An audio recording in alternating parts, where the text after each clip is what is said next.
Hello, everyone. I Hey. was wondering if you can hear me. We can hear you. Yep. Okay. I'm going to mute everybody because there's a lot of people on the call, and I'll get started. So, hello, everyone. I'm David Cox from Raleigh City Council. Bill, would you turn that overhead light out?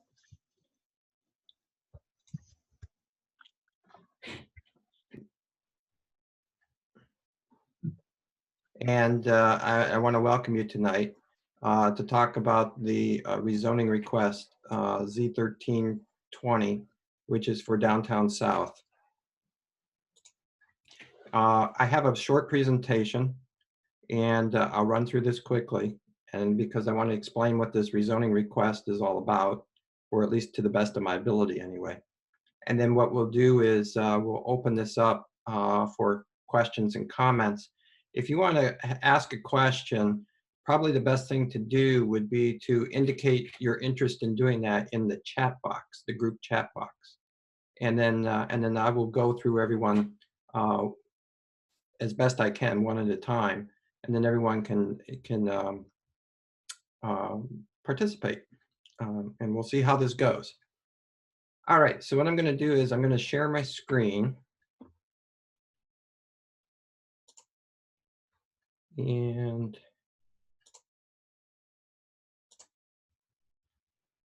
let me know if you can see a slide that says welcome to a community meeting. Just raise your hand if you can see that. And okay, fantastic. So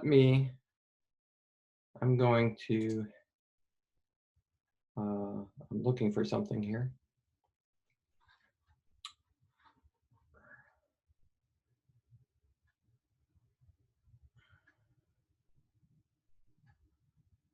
Navigator, here we go. Okay, so this is a rezoning request. So this is a request to change essentially the zoning map and in Raleigh for a certain set of properties. And so what is the big picture and what is being requested? And so the areas in question are south of downtown along US 70 on the east and west side. And you'll notice that this is color coded to indicate different heights that are requested for these different locations. And here I can zoom in and you can see better what is being requested. So there are some areas where it is being requested that heights of buildings be allowed up to 20 stories tall. So over here on the left, we have sort of a pink color, and then we have some purple colors or pink, depending on your choice. These are designated as 12-story areas. Over here on the right, on the east of 70, we have a yellow area and a green area, and those are designated as for 40 stories maximum. Now, these are maximum heights. Things that actually get built don't have to be this tall, but they can be that tall. And then there are some areas where heights are limited to 20 stories. And what this little box up here says also that there are some areas where the maximum is 5 stories within 50 feet of a neighborhood transition area. So essentially, these neighborhoods up here, the heights would be limited to 5 stories.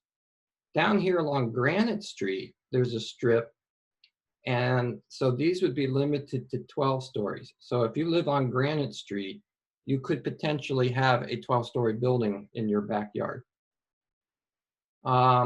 This is what's called an increase in entitlement. This is what adds value to the property, is to be able to change the zoning in order to increase the height. But we can also increase the value of the property by changing uses as well. So this is what's being requested. So let me go over a little bit about the timeline for this rezoning request. This timeline was provided by city staff. I made a few edits myself. In December 20th, 2018, there was a pre-application conference with city staff. This is between city staff and the developer to talk about what they would like to do and the type of zoning request that they would like to make. Earlier this year, February 4th of this year, Raleigh City Council voted to end the citizen advisory councils. And I put that in there because I think that's significant. On February 19th, the developer held a neighborhood meeting. So in Raleigh, anytime you initiate a rezoning request, we require you to hold a meeting with adjacent neighbors. And that took place on February 19th. After that happens, the applicant can then submit the rezoning request formally to the city. And that was done on March 13th, just a few weeks, about a month later, a little less than a month later. And it was identified at that time that a traffic impact analysis was required. That was submitted on July 9th. And then the requested zoning conditions or revised zoning conditions were submitted on August 19th. And I just want to speak a little bit about zoning conditions. In addition to requesting certain height and certain uses for the property, such as commercial versus residential uses, a developer or an applicant can also submit conditions on a zoning application. And I'll get into those conditions shortly. On October 5th, there was another neighborhood meeting. There were 76 people in attendance. Out of that meeting on October 12th, the zoning conditions were revised. On October 13th, there was the rezoning request went to the Planning Commission, and the Planning Commission referred that to the Committee of the Whole. So on October 13th, the Planning Commission really didn't do anything with the application. They simply referred it to the Committee of the Whole, which then met on October 23rd. And as a result of October 23rd of that meeting, zoning conditions were further revised. A first draft of a downstream stormwater analysis was done. And there was a presentation given to the Planning Commission on TIFs and TIGs. TIF being a tax increment financing, and TIG being a tax increment grant. And then on November 14th, the applicant revised the zoning conditions again. And on November 5th, there was another meeting of the Committee of the Whole, and there was some more work done on stormwater at that time. And then over November 12th, 13th, and 17th, the zoning conditions were revised. There was a second draft of the downstream analysis, and the traffic impact analysis was revised. And on November 19th and 25th, and then finally on December 8th, the Planning Commission on November 19th and zoning conditions were further revised. And then we now know on December 8th, which was just 2 days ago, the Planning Commission voted unanimously to recommend denial of this application. So let's talk a little bit about the zoning conditions. And so when you go for a certain zoning, a large number of uses are permitted. And what these conditions do is they limit the things that can actually be done on the property. And in this case, they're limiting the property, so the following are prohibited. You can't have a cemetery, adult establishment, a detention center, a jail, a prison, or major vehicle repair, and vehicle gasoline sales are also prohibited on the site. And let's see. And then there's some conditions related to a part of the site, which is bounded by South Saunders Street on the west, Penmark Drive on the south, Green Street on the east, and Gilbert Avenue on the north, to have some restrictions related to retail uses. They don't want them to be the sole principal use within any building, except during any period of time in which non-retail space within such building shall be vacant. So part of the building could be vacant. Total retail area within a single building shall not exceed 25% of the building, or 4,000 square feet, and drive-through and drive-in facilities shall be prohibited as part of any single-story building. So that's with the uses. Again, the heights are generally limited to 20 and 40-story heights, except as I showed previously. So I'm not going to, I have slides that go into more detail about the heights, but I think you got the idea from the overview slide, and I can come back to these if there's interest. Affordable housing, this is a big one. No certificate of occupancy shall be issued for any structure that would result in occupancy of more than 999 dwelling units on the subject property after the effective date of these conditions, except where the following requirements related to affordable housing are met. 10% of the units on the subject site at that time qualify for affordable households earning 80% area median income or less. What this means is that they don't have to provide any more than 10% or 99 units of affordable housing, and that would be available to anyone earning 80% area median income or less. And significantly, this is for a period of no less than 5 years. Okay, so the only guarantee we have is that this will last for 5 years from the date of issuance of certificate of occupancy for the existing units. Transportation, generally speaking, transportation has been, there is a constraint on transportation, and transportation is always linked to the size of the building, and we're talking about a maximum of 400,000 square feet for office, 25,000 square feet for retail, and 500 residential uses. Development can include any otherwise permitted uses so long as the maximums are not exceeded.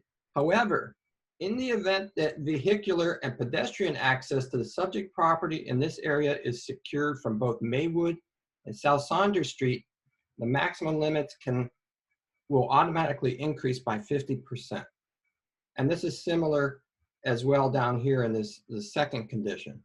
So while there is a limitation to the amount of traffic, that could potentially go up significantly if these properties are connected to these streets, Maywood Avenue, South Saunders, and Carolina Pines.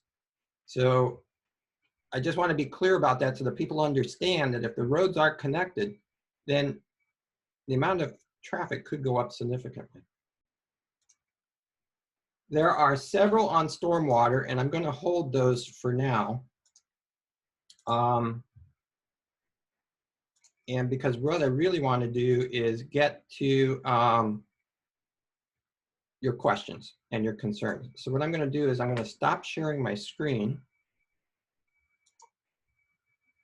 And if I'm curious to know, let's see, do we have anyone that has any questions or any comments? I would like to hear from people to understand what your concerns are. And okay, so what I'm going to do is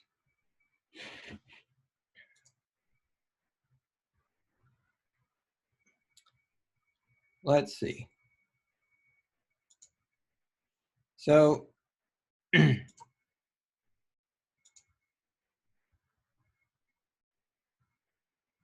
Anita, can you hear me?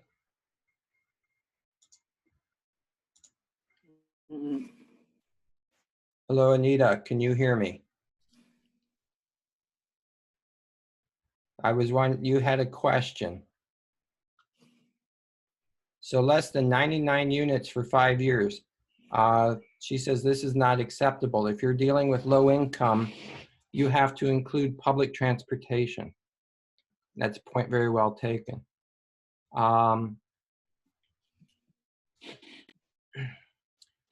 Let's see, I'm going to go to gallery view so I can see more people.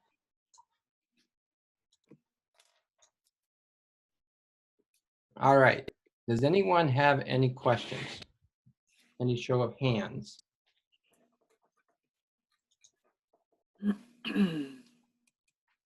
And does anyone have any concerns that they want to express? I see quite a few comments in the chat group. Yes, Nelda, please. I have several concerns. I guess some of the biggest ones are the tax increment financing. That's not a very successful model as far as I know. And all right, let me back up.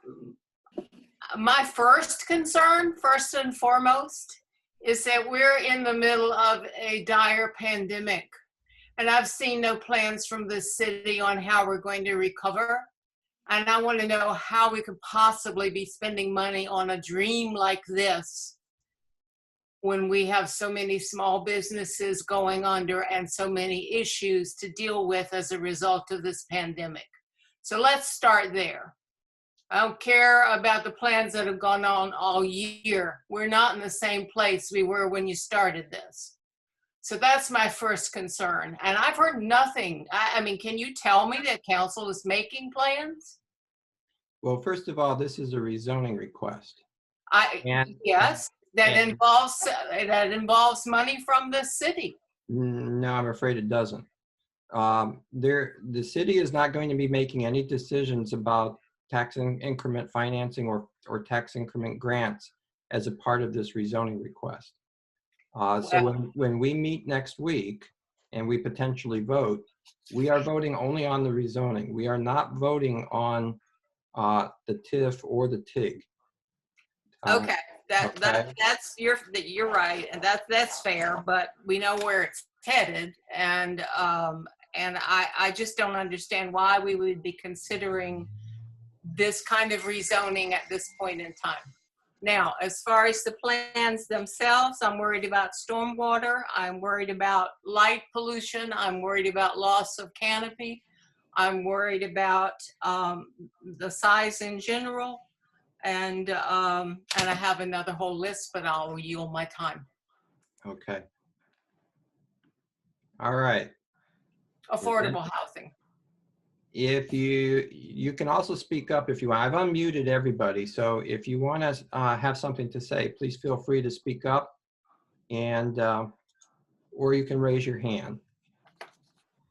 I've got 2 screenfuls of people on the call, so I am scanning to see if there are any hands. Yes, Helen, and you are muted, so you have to unmute yourself.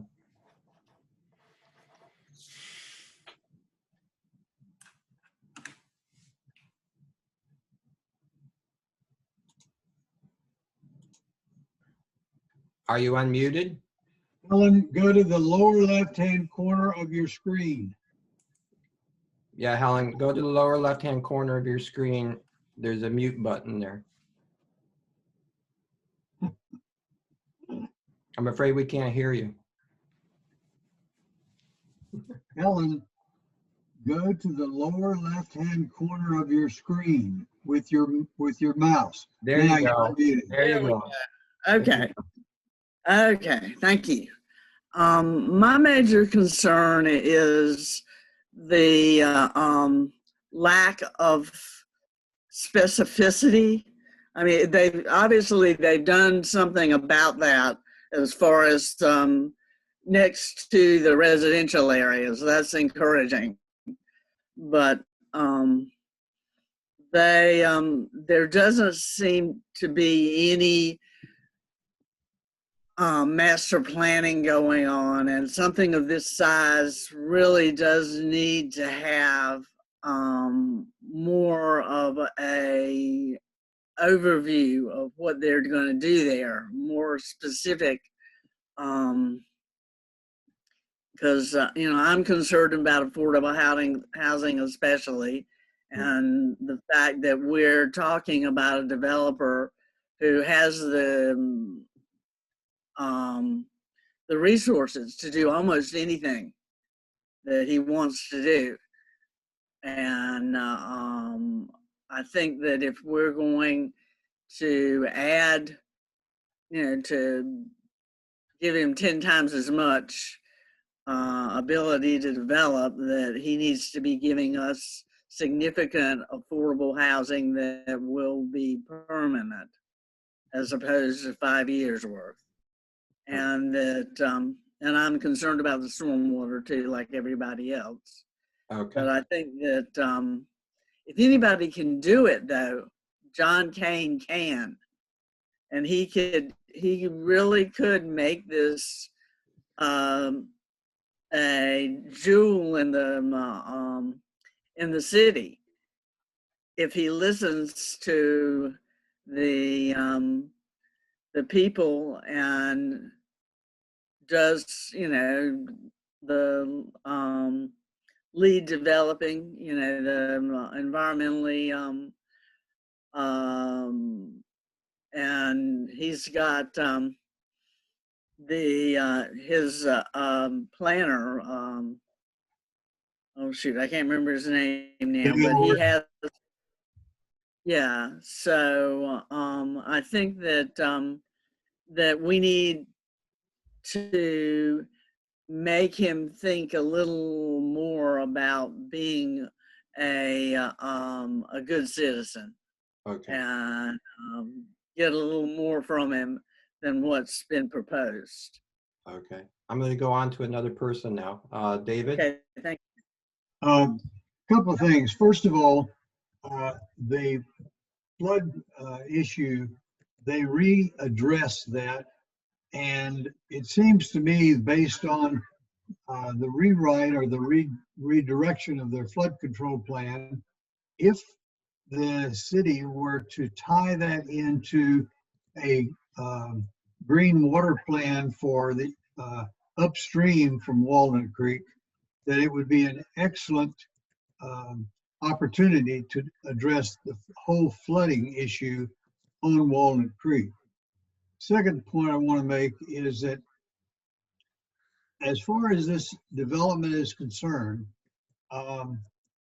the affordable housing, the proposal that he has come forth with so far, I think is totally inadequate in terms of the needs of the folks in Southeast Raleigh, and even when you look at the displaced persons that's going to occur.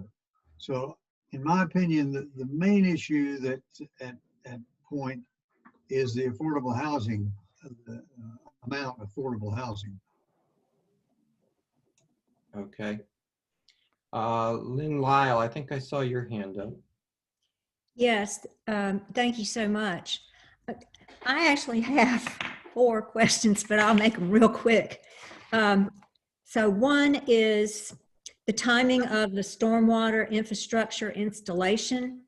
Originally, I read in the board documents that the infrastructure wouldn't have to be put in until after the 4th site plan.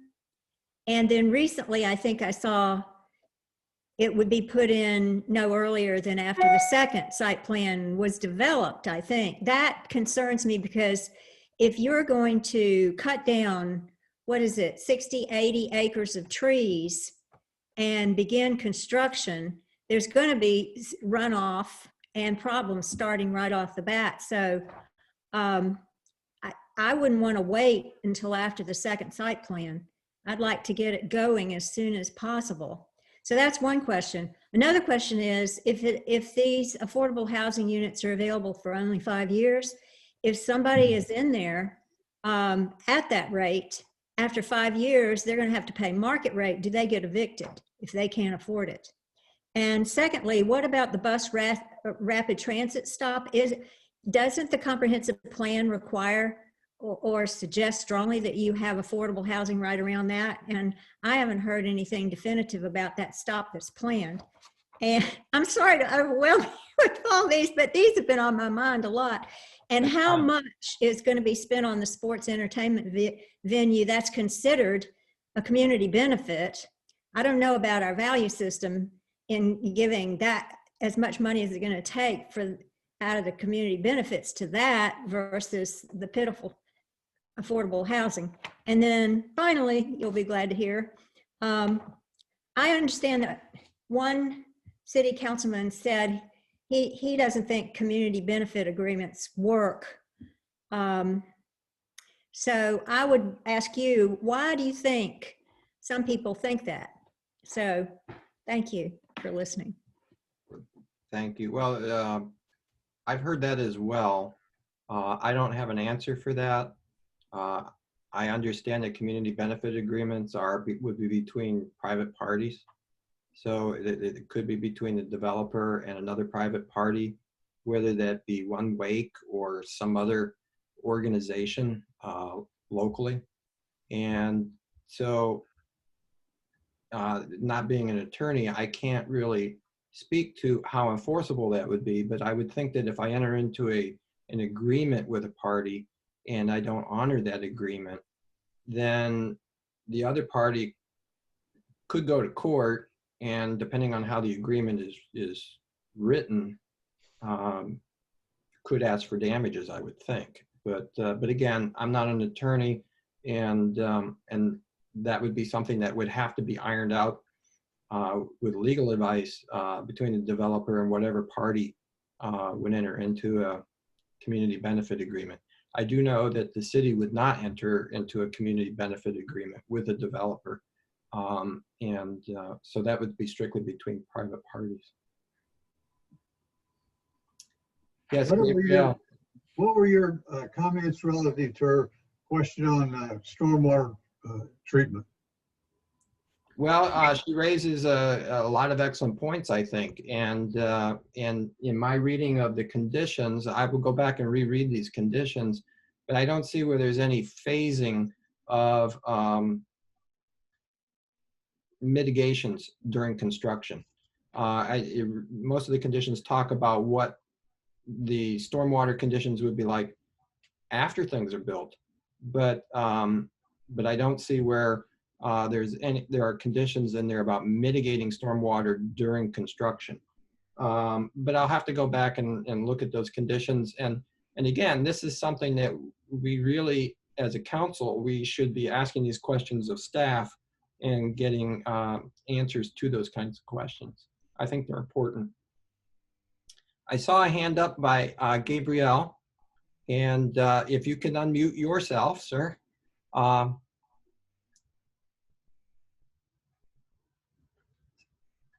So again, on the— Gabrielle, you're not unmuted. You're not unmuted, Gabrielle. David, I had difficulty unmuting myself and I had to sign out and sign back in. Is there anything that you've done? That He's there, got he's it. got it. He's got Okay. We got it. Yeah, David, you had to unmute me there. Thank you so much. Thanks for hosting this. So my major question, I guess, mostly regards the soccer complex. But my understanding is that this rezoning, the developers are not actually making any commitment as far as what they're building on this land at all at this time. Is that correct? Well, that is correct. In any rezoning request, they're asking for the law to be changed to allow, again, certain heights and certain uses, provided these conditions are met. And Right. there's no guarantee that anything will be built. It does happen that the zoning request is granted and nothing gets built, and the original requester sells that property.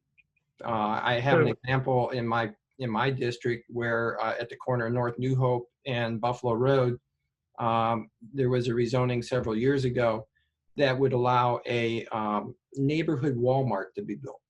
Well, that was never built, and now we have another rezoning request coming up to do something different with that property.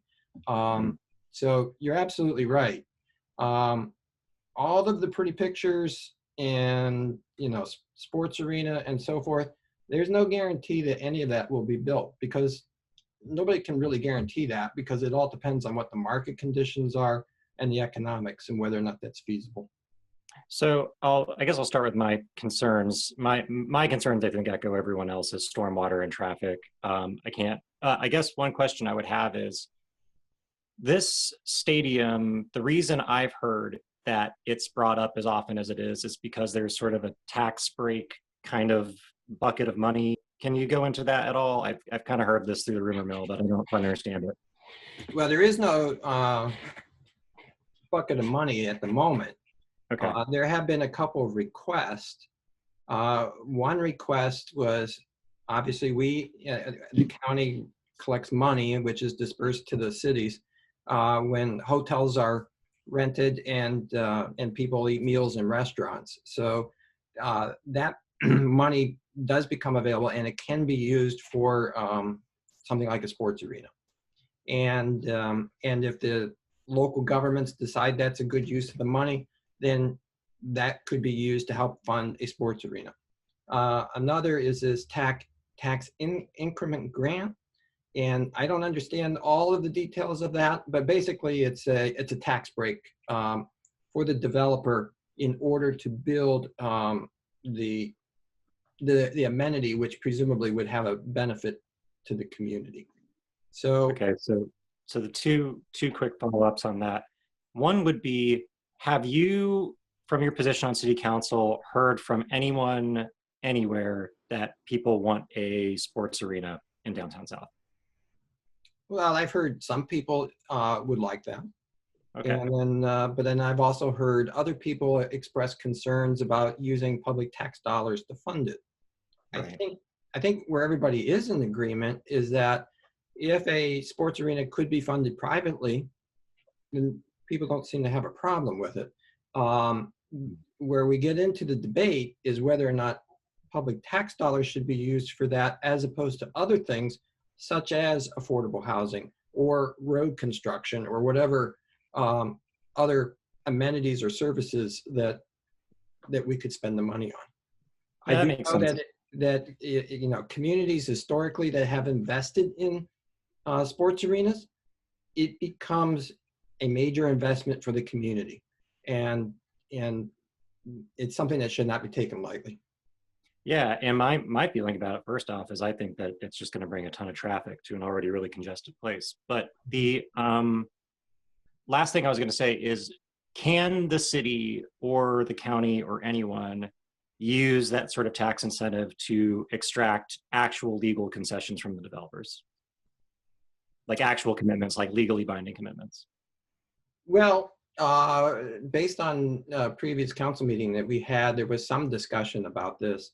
And so in order to realize the benefits of a tax agreement, it would be a formal agreement, and there would have to be something provided in return for that money.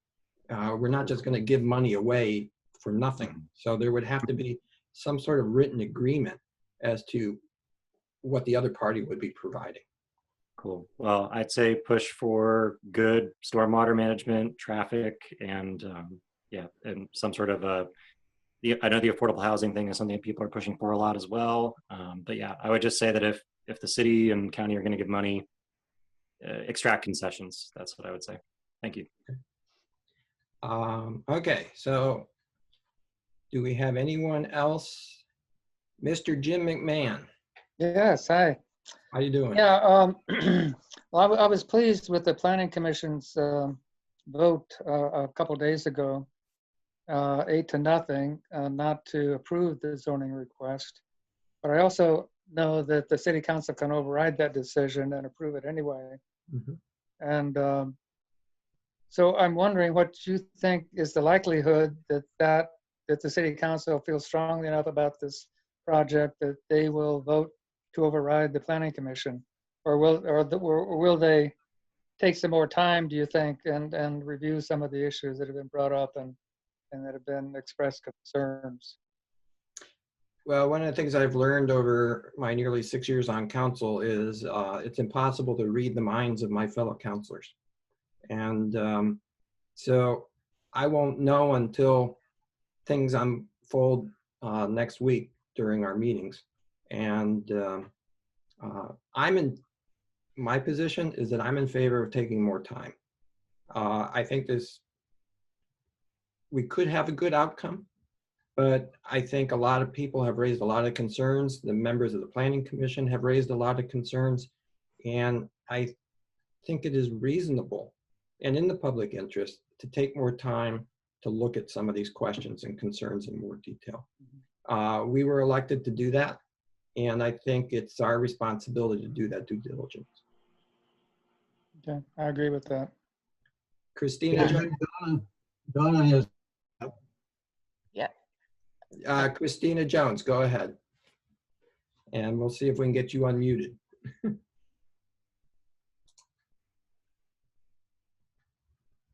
Yay. Thank you so much. Thank you so much for holding this. I really, really do appreciate it. I just have a few things. I do think on your timeline, it is really important to note that you did note the disbandment of the CACs in February, because we did, this would have come to a CAC for vote before going to Planning Commission prior to this. But since we were disbanded, this didn't go to a CAC, it went straight to Planning Commission.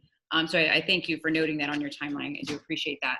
While I was listening to the Planning Commission, a lot of great points were brought up, and Commissioner Winters brought up the St. Albans, I don't know how to call it, St. Albans study, where there was a group of people, of residents and all that, and they spent a year talking about that before it happened. Why didn't that happen here? And how do we ask for that? Well, area plans are a different process, for one thing. Okay, and they are defined at the outset as being having a very strong community engagement component to them. And so there is a lot of staff time and effort that goes into reaching out to the community and forming a study group and having a lot of conversations with the community. And as you noted, the CACs were disbanded. There could have been at least 2 CAC meetings before the Planning Commission. And so many of these concerns could have been brought up during those meetings and could have been discussed. And I think we would have seen actually a lot more local involvement as well. We would have seen a lot more people from the neighborhoods turn out at those meetings and become involved in these discussions. But unfortunately, we are where we are, and that didn't happen. Right, and I think it was really important that Commissioner Winters brought up that this is 3 times the size of the St. Albans. So a little bit of confusion why it's just being treated as a rezoning. Is this the largest rezoning you've seen, or what other comparable rezonings, land like acre-wise, would be that you've seen before? Well, this is certainly the largest rezoning I've ever seen. Now, I suppose in years past, there could have been comparable rezonings, like when Wakefield was developed or Bedford was developed, for example. Those were very large areas. So, but those were developed as planned developments. And so we had a lot more definition about what was going to be developed there. And so that is one of the significant differences. Here, this is a more or less a conditional use rezoning, and there's a lot less definition about what the outcome will be. Okay. All right. Well, thank you so much. That's just my confusion is why this isn't a planned development or something larger where we have more community input. So that would be my concern. But thank you for having this and addressing my questions. Thank you so much. You're very welcome. Terry David, Snyder. I'm sorry. I'm sorry. Terry Snyder, go right ahead. And let me see if I can unmute you. There Am you I go. unmuted? Yes. Okay, hi. This is all very complicated for me, and there's a lot I don't understand. But I think we're really putting the cart before the horse. We should not be voting on rezoning until all the issues are addressed, and this should be a planned development in which the community and the city council and all that should be come together and come up with a plan. There's so many issues involved. Transportation, affordable housing, equity, on and on and on. And one thing that I think is, is really important is that, I'm losing my thought here, I'm sorry, is that we meet all these needs. And the Raleigh Comprehensive Plan right now, from what I can see, is not being followed adequately. Every time I walk out my door, I see violation of the Raleigh Comprehensive Plan. And one part of the Raleigh Comprehensive Plan is that the builders, whatever, the other parties that are wanting to do things, it's the onus is on them is to follow the Raleigh comprehensive plan too. Okay. So I think we really need to have a comprehensive plan before we make any decisions about any kind of rezoning and find out what's best for the community. And one thing is, look what happened to Oberlin Village over time. Mm-hmm. It was decimated, it was destroyed by racist builders and the people that have the power to do what's not best for the community at large. Okay. I'm going to jump back to Lynn Lyle. And David, I just want to, can you see my hand raised? I'm not on my picture tonight, so can't raise my hand. It's Donna Okay, Van. I'll come back to you in just a Thank you. second, Donna. Yes. Thank you. Thank you so much. I asked so many questions. I wanted to circle back to one I'm not sure about that answer. And it may relate to the Raleigh Comprehensive Plan. The bus rapid transit stop that is planned for that property, and whether or not that is going to actually be built there, and whether affordable housing is required or just recommended, or can you just tell me about that particular issue and whether it's been addressed in the conditions? Well, okay, as far as affordable housing is concerned, we cannot require affordable housing as part of a rezoning request. However, a developer can offer affordable housing as a condition. And that's what's been offered in this case, is 99 units, 80% AMI for 5 years. That's what the condition reads. As far as the bus rapid transit station is concerned, that's identified in the comprehensive plan. I need to double check with staff, but I believe that will be required in this location. But I need to double check with staff. The comprehensive plan is a plan, and to what extent they actually require these things to be constructed and by whom is a question I don't have an answer to tonight. Thank you. David, Donna, okay. Go ahead. Okay, I have a few comments and a few questions. One of the comments is I really respected the way the Planning Commission handled this, where they had 3 very full meetings with lots of discussion, and apparently it's still ongoing. There are still a lot of concerns that haven't been addressed. They're getting pressure from the mayor and other councilors to put this out there. I don't understand why we as a city feel we need to rush just because John Kane, the developer, has some kind of deadline. I don't think that really should have any play in this decision. And one of the things, I am really against any kind of tax funding for this stadium. And Kane has said, without the stadium, there will be no project. He also said, without the TIG financing, there will be no stadium. So why are we rezoning this property before we even know that the project will move forward? And one other question regarding that, or comment, is a few years ago, John Kane also requested some TIG or TIF financing to complete one part of Midtown. Well, he didn't. Mayor Meeker was mayor at the time and said, no, that is not appropriate. And why would this project deserve it? And then why wouldn't other developers with what they're doing deserve it also? So I appreciate the precedent that was set when Kane asked before and he threatened that, oh, if I don't get it, I'm going to build a strip mall. Well, he didn't get the funding and that didn't happen. So I'm very, very concerned about the whole process of this, about a stadium which, we don't even have a soccer team, and there is already a stadium for soccer and Cary, the whole need, and then the question about getting tax financing when that is so not, you know, on the list of where we need our tax money to go. So if you could comment about the process and why this needs to be rushed through council. Well, I'm of the opinion that we shouldn't rush it through council and that we should have more discussion. And then as far as, you know, what comes first versus what comes second, you know, I can't really speak to the stadium at this time because I don't have enough details about that issue. I do share Mayor Meeker's viewpoint that I don't think public tax dollars should be used to pay for the stadium. And but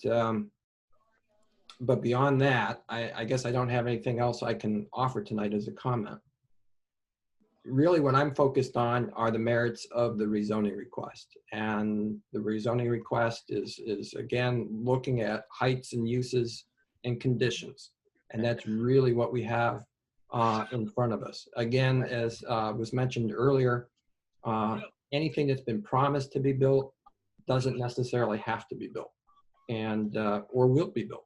Right. So we have to evaluate the rezoning request on the merits of the rezoning request. Right. Do you know when Bedford and Wakefield were developed? Did they have planned developments? Was that a planned development, or did that have? Yeah. So I mean, it's kind of outrageous that a rezoning of this size is not a planned development or have some written community benefits agreement. It's just ludicrous, in my opinion. Thank you. All right, so not everybody has a video. So if you'll notice in the upper left of your rectangle with your name in it, there's a place you can raise your hand if you have any questions. And I am trying to keep an eye on the chat window, which seems to be rather active, but I will just quickly scan again if anyone else has any questions or comments. David, this is Lisa Hewitt, and I do have a question. Go right ahead. Thank you. Specifically with regard to this being a rezoning application, you've mentioned several really good points. The fact that, no, this is not a planned development that's immaterial to the rezoning application. The fact that he's asking for different tax financing, that's also immaterial to approval or disapproval of the rezoning application. So those are really good points to keep in mind. In other words, those are not good arguing points if you were to oppose the rezoning. Right. So the question I have is, what's to say that the rest of the board members think that this is just a simple rezoning application, and 40 stories seems to be the sticking point? What arguments can we present to them that are convincing enough for them to go along with what the Planning Commission has said, and that is, this is not an application that's the trees and the sour cream. Okay. Well, I think what I'm trying to do here tonight is to understand everybody's questions and concerns about this rezoning request. Okay. So I'm not here to promote any particular position. Not okay, fair enough. Not tonight. And but there are concerns. Obviously, we've heard concerns about stormwater. We've heard concerns about traffic. We've heard concern about public transportation. We've heard concerns about affordable housing. Another concern that I've heard but has not been raised here during this meeting is gentrification and what the impact of a development such as this will have on the surrounding neighborhoods. And when I'm talking about gentrification, I'm really talking about dislocation of people from their homes and people being evicted eventually, There are people that actually live in hotels in this area nearby. And, you know, if we're going to build Did you turn your thing on? this thing, then what will happen to those people? This is important public policy. And this also speaks to to the public benefit of this rezoning. And if we're going to approve this rezoning, how do we mitigate those impacts? So that's another question that I think needs to be resolved.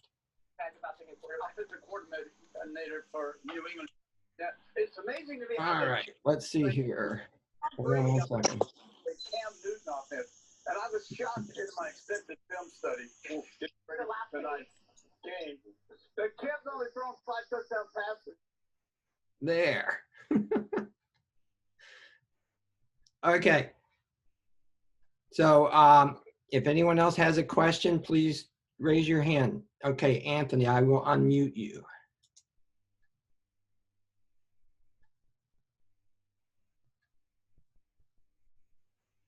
I'm going to try to unmute you.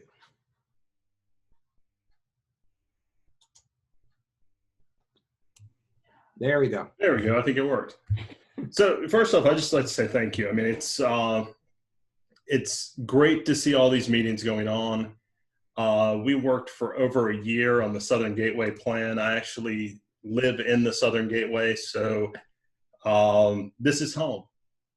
And I appreciate hearing everybody's concerns, and it's really been eye-opening after going through that long process with the Southern Gateway Corridor Study, which I really, really encourage you guys. You all have made it this far.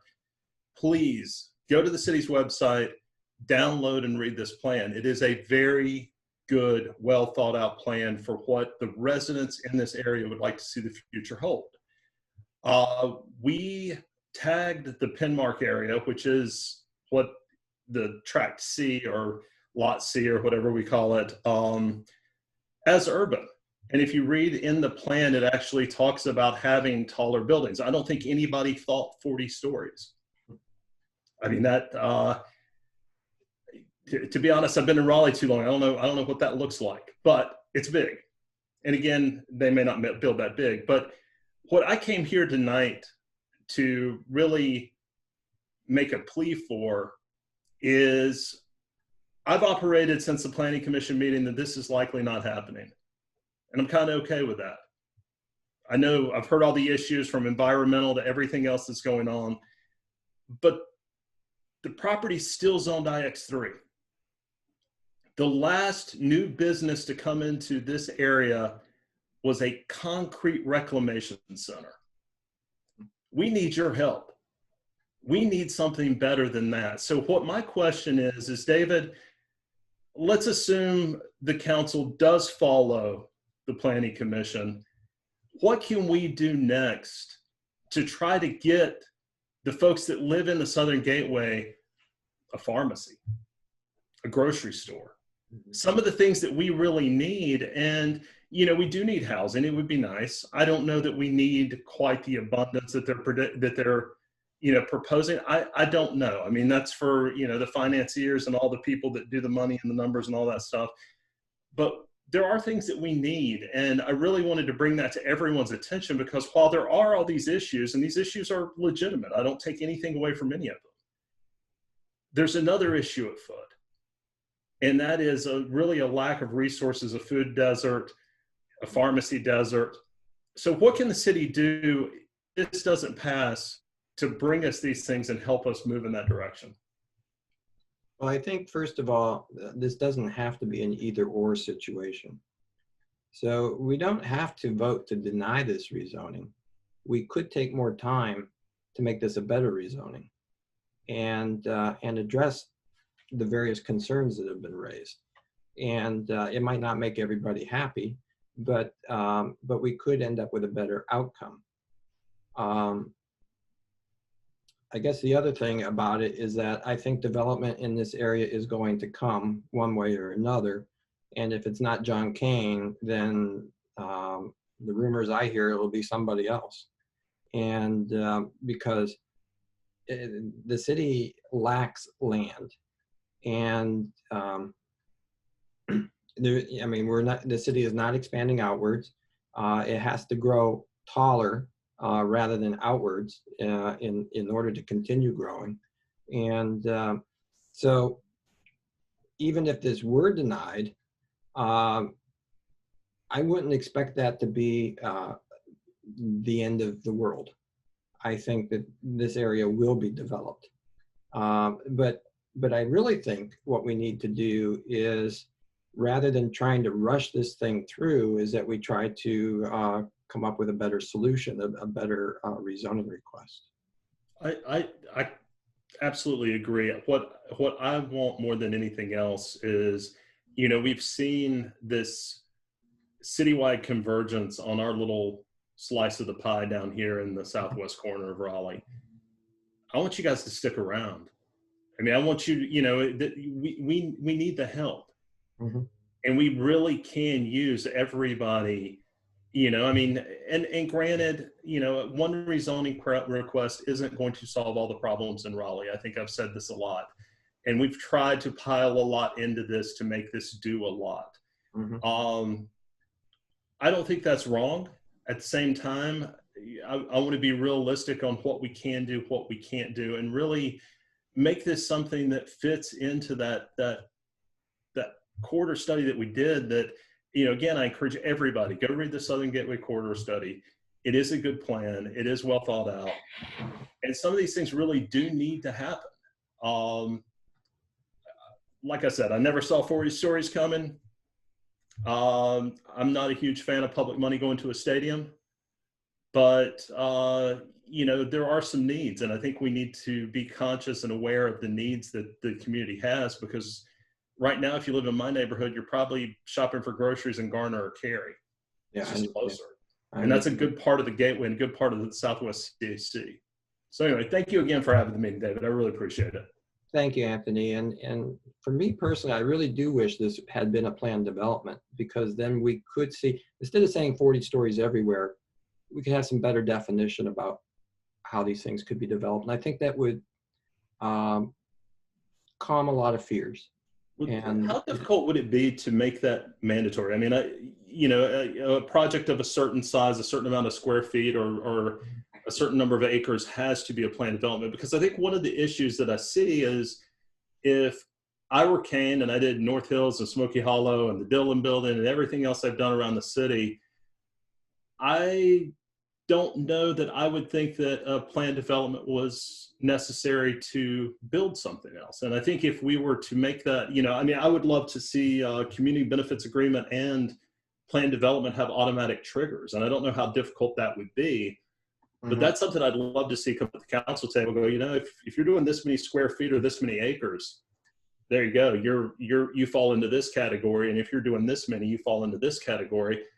So we don't have these awkward discussions of should they, shouldn't they, why didn't they? You know, much like the UDO where a lot's cut and dried, that could be something that just makes this process simpler, which, you know, I think all of us would like.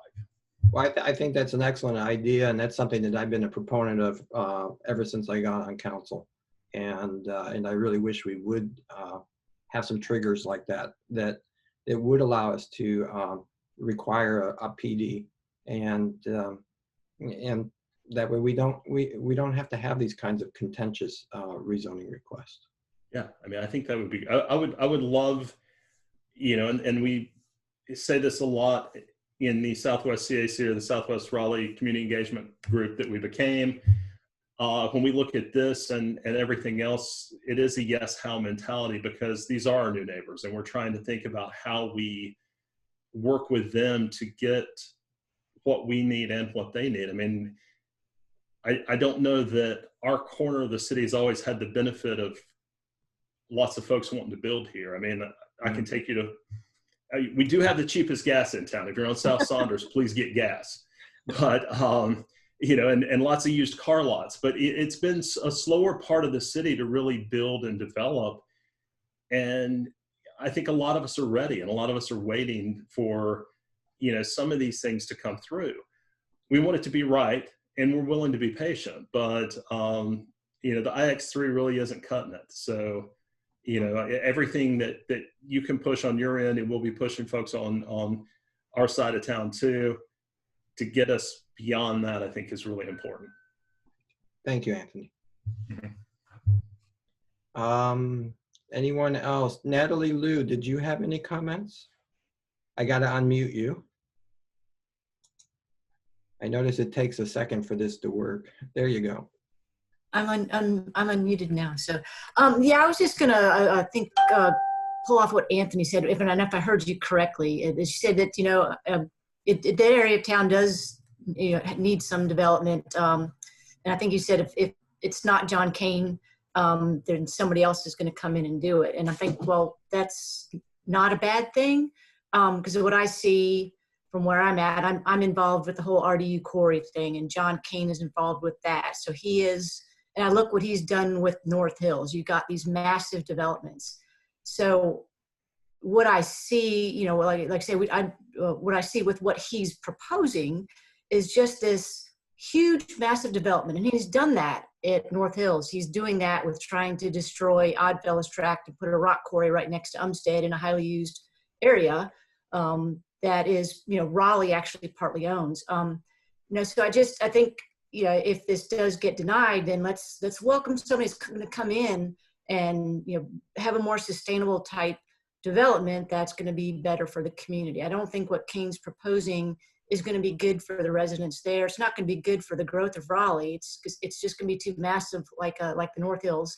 And then also, and I'm sure David, you're familiar with all the development that's going to go on with Midtown South, which is across the street from North Hills. I work part-time at the bike shop there, and that's just another massive development.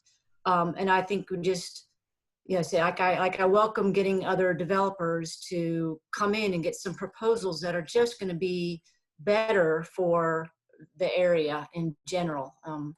So anyway, that's all I'll say. It was just that when you said somebody else is going to come in, I'm like, well, that might be a good thing. Thank you. Appreciate your comments. Let's see, I'll look in my little window here. Okay, let me switch screens. George, did you have a comment? 1 second. Hey, David. Yeah, thank you. And thanks everyone for participating. I think it's interesting. I really appreciated the dialogue with you and Anthony and Natalie's comments just now. I will say I don't have the view that Anthony does. I think this is going to get approved at this point. What I think is a shame is the perspective of people like Anthony who have thoughtful comments, who clearly want development that is good for the community, and without a community benefits agreement or planned development type proposal. I don't think that benefit is going to happen, or at least the community won't have that assurance. And back to the points Christina made, Donna as well. I hate to look back because maybe we can't really do anything about it, but it's certainly a shame that the Citizens Advisory Council process essentially was eliminated earlier this year, because I doubt Anthony is the only voice from the community that is going to be directly impacted by a project like this. And I only hope that the council will consider those voices. And Anthony, you and I've never met. I think we've chatted on Facebook, but I hope you will speak up next week, because if I had to guess, I think this will pass right now, and I don't know if the community's voice will be represented. So I encourage you to speak up. Thank you, David. You're welcome. Let's see. Donna Bailey, you still have your hand up. Do you want to say something else?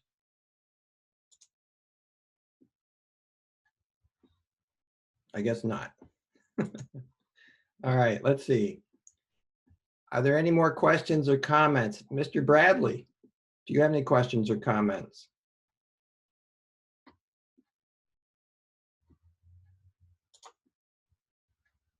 coming. There you go. Can you hear me? Yes. A couple things. I think that I think it was very good that you brought up gentrification. I think that if you look at what Kane's developments in North Hill did to rents in the area, I in all fairness live up off North Hills, and there was just luxury condos put right up at Shelley Lake, which is driving property values up, which sounds like a really good deal unless you're renting somewhere. And most of my neighbors rent. I like my neighbors, but it's going to have, all the development has had a definite upward pressure on rent. And if you work in the city and you're not like a tech bro or super wealthy, then you're going to have a hard time finding a place to live within the city in order to work in the city. Mm-hmm.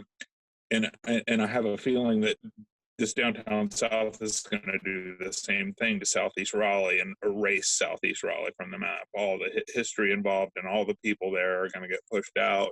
And I think that it's important that if you're going to rezone, I wouldn't rezone for any housing. If you can't consider affordable housing and you've got an affordable housing crisis, then I would probably just not rezone anything until such time as people make an offer to give real affordable housing. 85% of AMI isn't that's not helping, but that's helping people that are middle to upper middle class. I mean, we've got a lot of people that make below 30 AMI. We've got a lot of people that are unhoused, and that needs to be where the council focuses its housing bond. It's where it needs to focus most of its attention, to lift people out of poverty, because if you do what you can to lift people out of poverty, that has very good effects on reducing crime. And I'm just scared that if we blanket rezone this and you have a new metropolis down in Southeast Raleigh, it's just going to erase the community around it.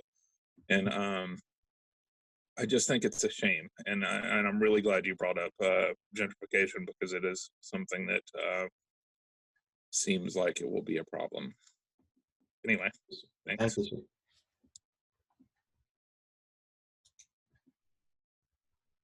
Okay. I'm not seeing too many more questions or comments. Mary Pat, I will unmute you here. Takes a second.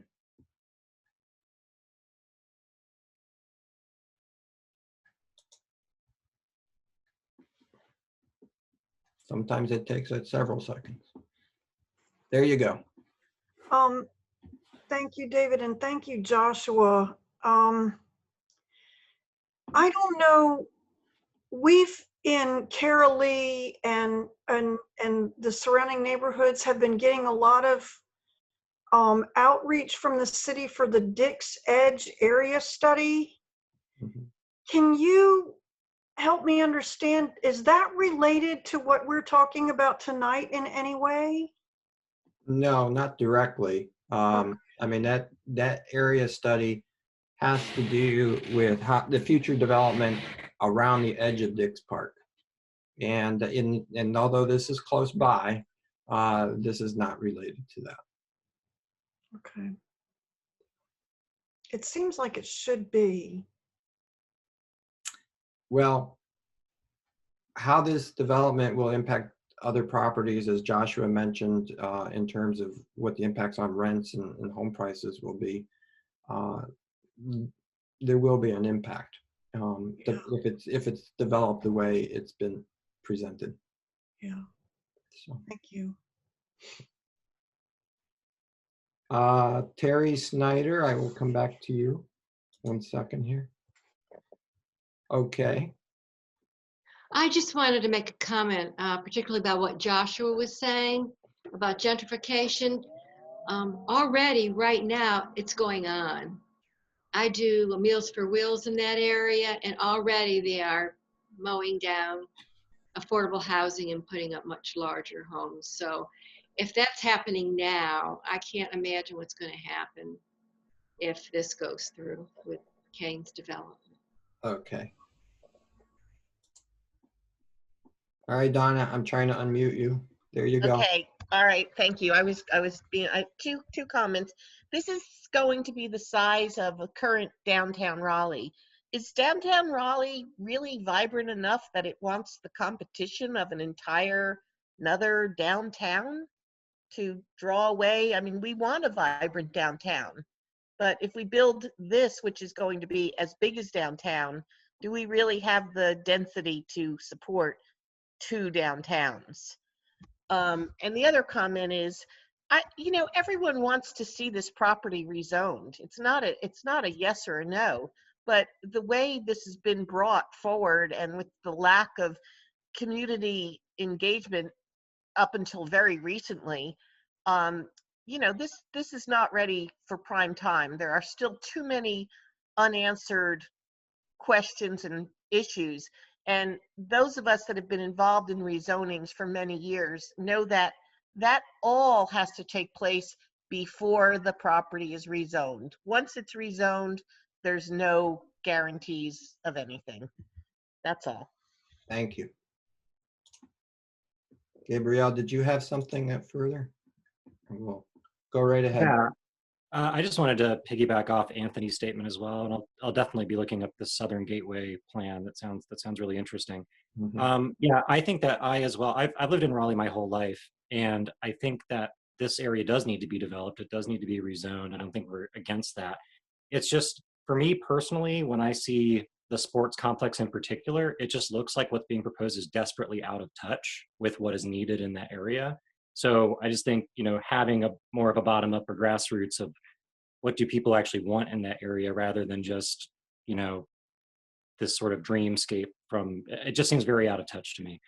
The other comment I wanted to make was, as someone who's gotten more involved in local politics recently, I just worry about the perception of corruption, because it's just, since I've gotten involved with it, it's like there was this, the CAC process for the longest time that just gets axed out of nowhere. And then people in power with, connections to developers, and this development just seems to be being shoved through, or at least there seems to be a desire to push it through very, very fast in a way that just doesn't seem realistic for the scope of the project. So just as a citizen, there's a perception of corruption. And I would encourage the city council and mayor to be cognizant of that with its constituents.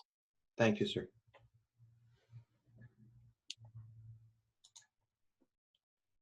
Okay.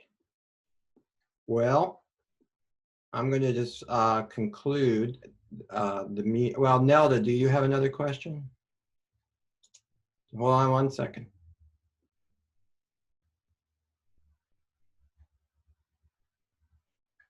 All right, no, oh, no, it didn't work. Hold on one second. Okay, Nelda. Could you speak to what's possible with the current zoning there? The plans that I saw looked pretty nice. To what the current zoning is? Yeah. Well, I believe the current zoning. And the current planning for that area, the community, I'm sorry, I don't know the terminology, but the plan that exists for that area, the height, et cetera, and the studies that have been done for the city plan. Can you speak to what could exist there right now with the current zoning? Well, with the current zoning, it would be limited. It's mostly zoned industrial, and it would be limited to like 3 stories. So it is very limited to what could be developed there under the current zoning. Now, there is the Southern Corridor Plan, and the Southern Corridor Plan, as Anthony mentioned, does envision this as a more urban development. But and I don't have the plan right in front of me, but I think it was envisioned for heights of more like 5 stories, 5 to 7 stories in height, maybe some additional height than that. So, so could you explain which plan is what then? I mean, well, see, the Southern Corridor Plan is part of the comprehensive plan, and okay. And so so this is has nothing to do with zoning per se. It's not a requirement of any zoning ordinance. It's more of a vision for the future. So the Southern Corridor Plan would also require rezoning? Well, what would happen is, what we do is people come in with a rezoning request and we try to evaluate, and if it's in the area of the Southern Corridor, then we would evaluate it against that plan to see if it's consistent with the plan. And the reason we do that is because these plans are generally created with a lot of community input. And so the plan reflects what the community vision is for an area. Now, if someone comes in with something that's dramatically different than what the plan calls for, then any sitting city council would look at that and say, well, this isn't what the community envisioned for this area. So we have reservations about that. So that's the distinction between those two. Does that make sense? Yes, but the Southern Corridor Plan, would the current zoning allow the Southern Corridor Plan, or it would have to be changed? Well, it would be more the other way around. Is so we have the Southern Corridor Plan and we have current zoning. Okay, current zoning is what it is, and so it will allow, say, a small factory to be built, for example, on that land, because that's what the zoning is. But let's say you want to change the zoning. Then the question becomes, does what you want to go to conform or is consistent with the plan? If it is, then it's more likely to be accepted and passed. If it's dramatically different, then it's more likely not to be passed, unless there's some sort of significant community benefit. Okay, Okay, thank you. you're welcome. I'm going to jump back over to Anthony. So, Okay. David, I threw the link to the Southern Gateway, the final report in the chat box for you. I'd love it if you could share that with everybody. Okay. One of the things that happened with this, if you look at this plan, it's very well done, and there's a lot of detail in places. The pin mark area is one that's referenced a couple of times, but there wasn't a lot of deep dive in there because at that time, we thought there was another plan about to happen. And that plan fell through for a couple of reasons.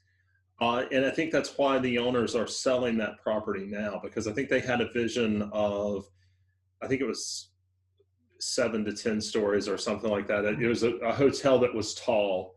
But it wasn't, it was something that I think, you would have, it wouldn't have done everything that they're proposing to do now, especially with the stadium and everything else that they're looking at. And it wasn't tracks A and B. It was just the track C. So a little bit different, but that's part of the reason why that's not deep dive. There's no deep dive in the plan. It is referenced as an urban area. And I think that was the thought process going into it. But, again, I just want to say thank you to everybody. I love the fact, living in this area and having so many people across the city interested in the Southern Gateway is great. That can only mean good things for us. So please read the report and please, look at what we were thinking and what got added to the comprehensive plan. I think it'll help as we hopefully, and I agree, more time would be great, but getting this done in some capacity that works, I think is a huge benefit to everyone. So thanks again. You're welcome. Thank you. All right, everybody. I think we will conclude the meeting for tonight. This has been helpful to me, and I hope it was helpful to everybody else. And I hope everyone will take the time tomorrow. By 5 o'clock tomorrow, you can sign up to speak during the hearing on Tuesday. And if you are so inclined, I highly recommend that you do so. The more participation, the better. And we will see where this goes next week. And so with that, thank you again, and I wish you all a great night and a great weekend.